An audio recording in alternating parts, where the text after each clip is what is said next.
कब आएगी संपत्ति? जब आपके घर में सुमति होगी। सुमति कब आएगी? जब संस्कार होगा, एक दूसरे के प्रति अदब होगा, लिहाज होगी, मर्यादा होगा, तभी आपके घर सुमति और संपत्ति का आगमन होगा। एक छोटी सी कथा मैं हमेशा निवेदन करती हूँ। एक सेठ जी थे, 4 बेटे थे, पत्नी थी, 4 बहू थी, खूब चकाचक पैसा था। ध्यान से समझिएगा। एक दिन सेठ जी के पास लक्ष्मी जी आई और कहा, अब मैं तेरे घर में नहीं रहूंगी, अब मैं तेरे घर से जाऊंगी। सेठ जी ने कहा, मां आपको कौन रोक सकता है? आपकी इच्छा है तो मुझे आपकी इच्छा सिरोधार है, आप जाना चाहती हैं तो जाइए। लक्ष्मी जी चली गई, और जब लक्ष्मी जी चली गई तो सुमति ने कहा, अब मैं भी नहीं रहूंगी तेरे घर में, अब मेरी जगह पे मेरी बहन कुमति आएगी। जितने परिवार के लोग बैठे हैं, आप सब भी घर के मुखिया होंगे, तो इसलिए निवेदन कर रही हूं। सुमति ने कहा, अब मेरी बहन कुमति आपके घर आएगी। सेठ जी ने कहा, जैसी इच्छा। सुमति चली गई और सेठ जी के घर में कुमति का आगमन हो गया। सेठ जी सावधान रहने लगे कि अब मेरे घर में कलह का प्रवेश हो गया है, इसलिए मुझे अधिक सावधानी बरतनी चाहिए। एक दिन की बात, सेठ जी की सबसे छोटी बहू चूल्हे पर दाल चढ़ाई। मैया चूल्हे पर दाल चढ़ाई, बटलोई में, आपके यहाँ गंजी कहते हैं ना, हाँ उसी में दाल चढ़ाई। छोटी बहू दाल बनाने के लिए चूल्हे पर चढ़ा करके अपने कमरे में चली गई। उसके बाद उसकी जेठानी आई। जेठानी जैसे रसोई घर में प्रवेश की, बटलोई में दाल देखा तो सोचा, पता नहीं मेरी देवरानी ने नमक डाला है कि नहीं डाला। अस्तु उसकी जेठानी पैकेट खोली और पैकेट से नमक उठा करके दाल में डाल दिया। अब वो तो डाली ही थी, जेठानी भी डाल दी। फिर उससे बड़ी आई, उसने भी यही सोचा, पता नहीं मेरी देवरानी ने नमक डाला है कि नहीं डाला। वो भी डिब्बा खोली और नमक डाल दिया। ऐसे ऐसे करते हुए चारों बहुओं ने दाल में केवल नमक ही डाला, और कोई नहीं बचा था। सासू मैया बची थी। अंतिम में सासू आई, देखा बटलोई में दाल, तो सास ने सोचा, पता नहीं बहुएं नादान है, पता नहीं दाल में नमक डाला है कि नहीं डाला। वो भी डिब्बा खोली, नमक डाल दी। अब दाल कम नमक ज्यादा। उस घर की परंपरा थी कि सबसे पहले सेठ जी भोजन करते थे। अब जैसे सेठ जी भोजन करने के लिए आसन पर बैठे, बहुओं ने चौकी लगाई। चौकी लगा करके जैसे भोजन की थाली सामने आई, सेठ जी जैसे पहला निवाला मुख में डाले कि दाल की जगह पे केवल नमक का स्वाद मिले, सेठ जी तुरंत सावधान हो गए कि अभी कुछ भी कहना मेरे घर को हानि पहुंचा सकता है, क्योंकि मेरे घर में सुमति का नहीं बल्कि कुमति का डेरा हो गया है, कलह का आगमन हो गया है। अस्तु सेठ जी ने कहा, भी मौन रहना ही ठीक है। सेठ जी कुछ नहीं कहे, चुपचाप जो इच्छा भई भोजन ग्रहण किए और चौकी से उठ गए। सेठ जी के बाद उसका बड़ा बेटा आया। जैसे एक निवाला डाला तो केवल नमक मिला, तो अपनी पत्नी को बुलाया और कहा, क्या बाबूजी ने भोजन कर लिया? बहू ने कहा, हाँ कर लिया। उसके बेटे ने पूछा, क्या पिताजी ने भोजन करते समय कुछ कहा? बहू ने कहा, कुछ तो नहीं कहा। भोजन में कोई कमी? नहीं नहीं, पिताजी ने कुछ नहीं कहा, चुपचाप भोजन किए। तब उसका बेटा सोचने लगा कि अगर नमक से भरी दाल पिताजी खा सकते हैं, कुछ नहीं बोल सकते, तो मैं कौन होता हूँ बोलने वाला। चुपचाप जो इच्छा भई भोजन ग्रहण किया, उठ गया। मेरे प्यारे, सेठ जी के पूरे परिवार का एक एक सदस्य आता गया, भोजन करता गया और अपने से बड़ों के बारे में पूछता गया। परिणाम पूरी दाल खत्म हो गई, लेकिन किसी ने कुछ कहा नहीं। इसका प्रभाव संस्कार का।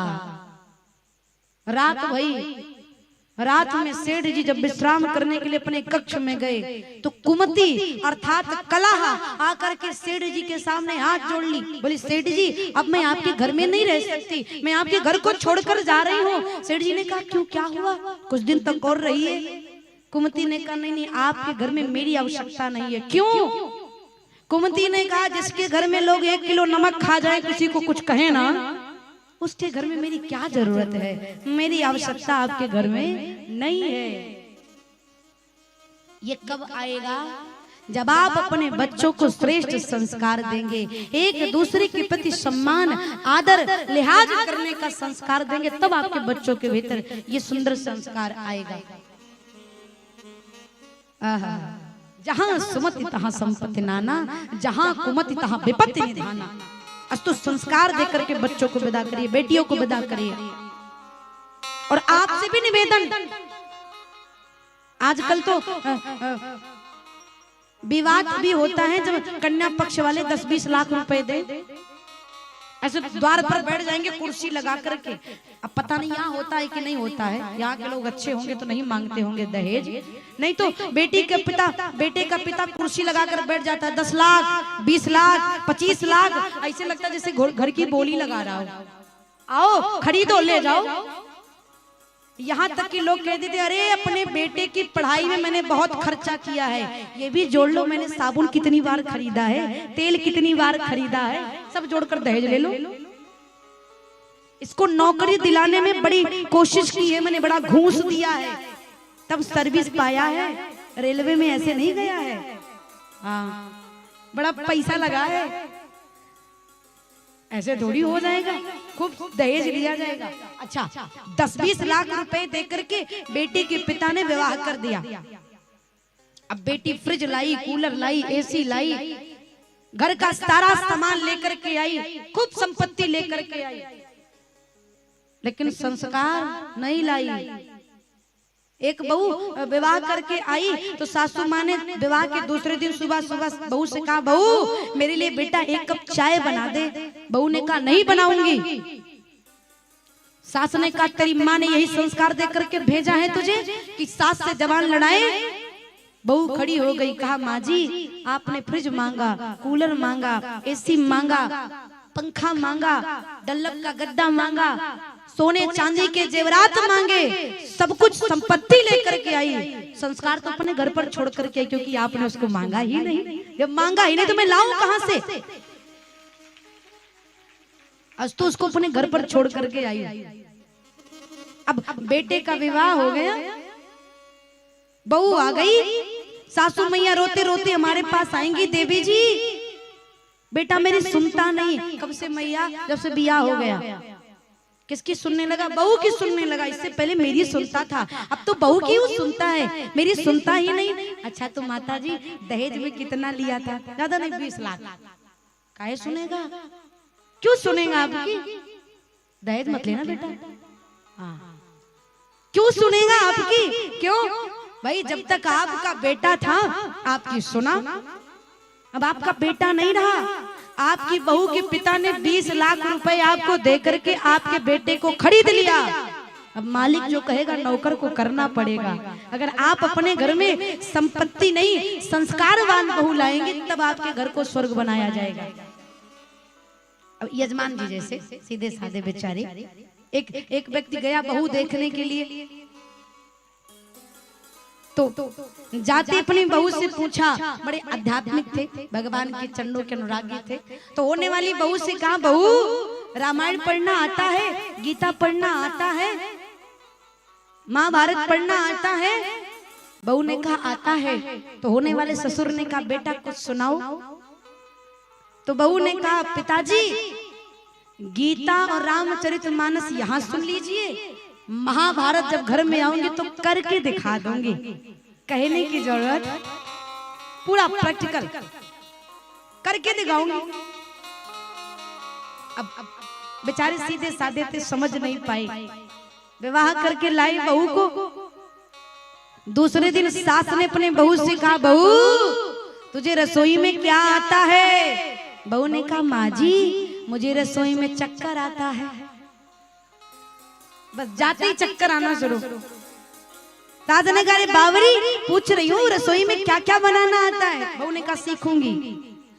अरे संपत्ति लेकर आई, सीखूंगी। इनके प्रकार सीखने लगी।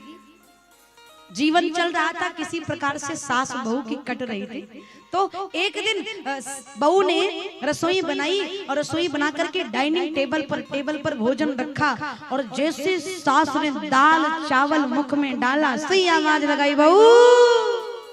रसोई घर से बेचारी दौड़ करके आई, सास की आवाज। सास मतलब सास, अरे इनके बड़े वर्चस्व होते हैं घर में, जिनका नाम सुनने के बाद सास ऊपर नीचे जल्दी जल्दी होने लगे, भाई सास है, हल्के मन लीजिएगा।